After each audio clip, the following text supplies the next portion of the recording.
So I've been going through some of my older videos and I noticed that on occasion I get small facts or details wrong, which is a very good reason why you guys shouldn't take my word for this stuff. Go read about it yourself if you want to be super extra sure of it, because despite all the research and time and effort I put into it, there's just no way to get every little detail correct to everybody's liking. It could be a difference of perspective that somebody takes issue with, not an actual factual error, and sometimes I simplify an explanation to something to make it easier to understand. In the process of simplifying it, some people feel like I leave out pertinent parts of the procedure, and in other cases, I'm just outright incorrect in some of my errors, especially when it pertains to religions that I've never been involved in, like Mormonism. I was never a part of that religion, but I'm trying to debunk it anyways. So sometimes I get parts of their doctrine wrong, or other things like that. I'm always looking for ways to be as accurate as possible. Anyways, you should definitely check my facts. Don't take my word for it. Although I do plan on doing these correction videos every now and then, so if you feel like I got something wrong, then feel free to let me know on Discord. I have an error corrections channel there, so let's take a look at some of the errors I've made over time. Let's get into it.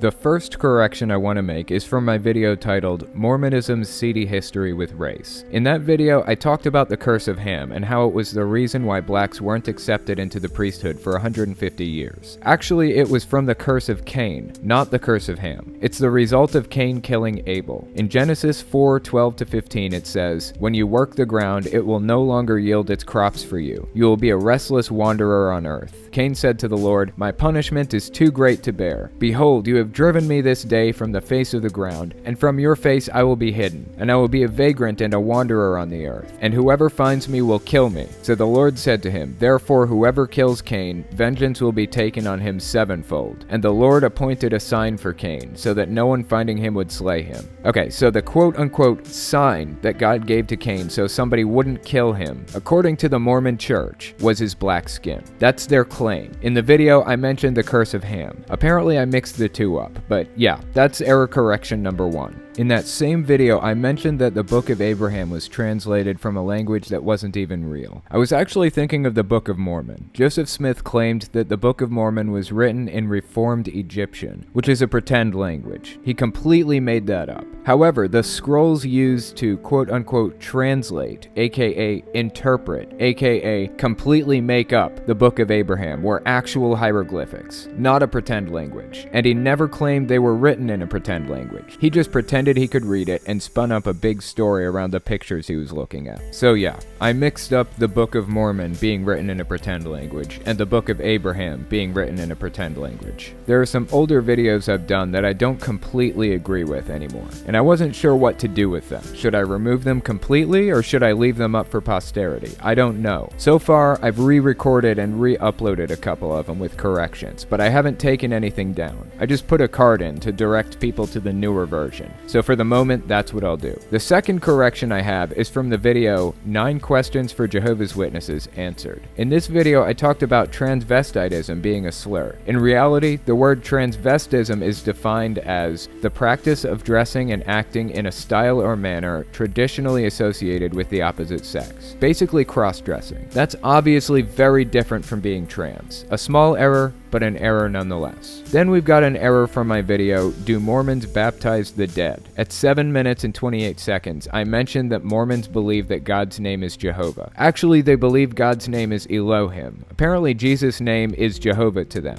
God and Jesus are separate beings to Mormons. The next error correction is from my old video called, Did God Create All Things? It's 4 minutes 11 seconds in. I mentioned that Jehovah's Witnesses believe that plants were created before the sun, but actually the order of creation goes light, then plants, then the sun. Jehovah's Witnesses believe that when light was created on that first day, that was actually the sun. I don't know how they explain it, specifically citing the sun being created in the very next sentence, but either way, that's what they believe, so there's the correction. Another small error correction was from my Quaker video, but it was copyright stricken and taken down, so I guess it isn't really a problem anymore. Either way, I feel like it was worth it to mention. In that video, I said that Richard Nixon started the Vietnam War, and he was a Quaker, which is something to note because Quakers have historically been very anti-war. That's not actually accurate. Richard Nixon continued the Vietnam War, but he didn't start it. There were 5 presidents during the Vietnam War: Dwight D. Eisenhower, John F. Kennedy, Lyndon B. Johnson, Richard Nixon, and then, since Nixon resigned, Gerald Ford. The U.S. got involved in the Vietnam War in 1964, and the president at the time was Lyndon B. Johnson. So there's your answer.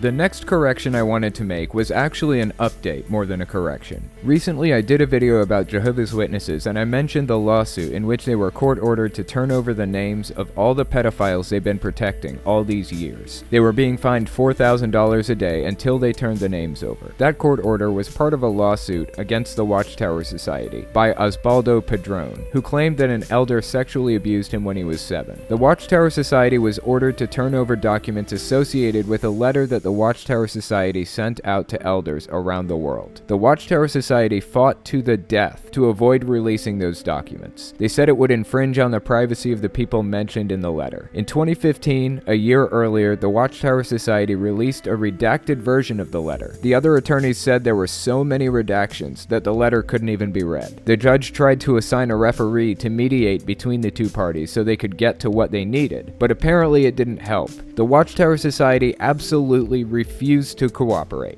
Finally, they got slapped with a $4,000 a day fine until they released the documents. They appealed. The appeal was rejected, which maintained the daily fine. On January 12, 2018, the San Diego Reader reported that a lawsuit connected to the Padrón case, the Jose Lopez case, was settled. That's at least part of the reason why they were trying to get the documents released, was for the Lopez case. The Padrón case itself, as far as I know, is still ongoing, and I don't know for sure if the daily $4,000 fine is still in effect. I haven't been able to find any updates on that situation past January 12, 2018. So as of this moment, I'm assuming the fine is still racking up, but I'm guessing they'll find a way to weasel out of it. My next correction comes from my video on the Waco, Texas raid. I said there was a big debate about who shot first, Han or Greedo. The military or the cult members. For the record, it was Han. But actually, the raid on the cult compound was mostly being handled by ATF, not the military. So it was between ATF and the cult members, not the military and the cult members. As I said before, I was never a member of Mormonism. I was never a member of Catholicism. I was never Pentecostal. Usually, it's ex-members who try to debunk and call these people out, so they know all about their history and beliefs and ideals. There's some information that you just can't get right unless you were in it, unless you experienced it. So I hope you guys understand if I make the occasional error here or there. I hope I can set it straight by addressing them when they pop up.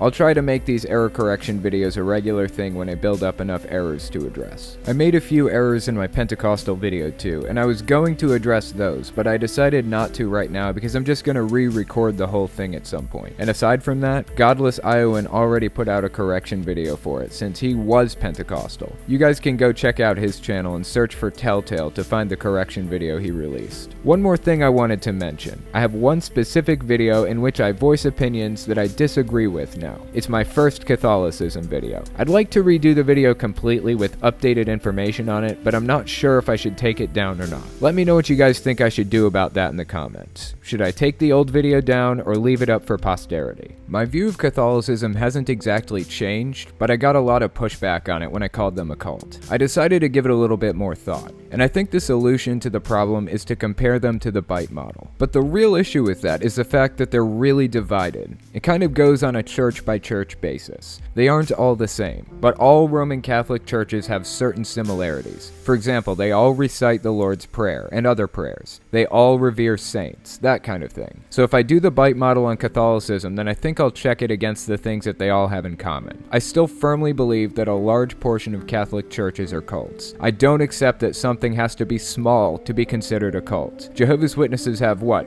8.5 million members? Mormonism has 15 million? Or somewhere in there. And they're both cults. I don't shy away from using that word when I feel like it's necessary. And I won't shy away from calling Catholicism a cult either, if I feel like it is. But I do feel like Catholic is too broad a term to label a cult unequivocally. I'll just have to give it more thought and redo the video sometime soon. Anyways, that's all the corrections I've received on my Discord from the viewers so far. If you have some error corrections for me, then come to the Discord and put it in the error corrections channel. But be prepared to debate it with the other members. Some of them might disagree with your assessment. Anyways, that's all I've got for you. you. Check out my Discord, my Patreon, my science, and my podcast channels. And don't forget the secret link of the day. Thanks for watching, guys.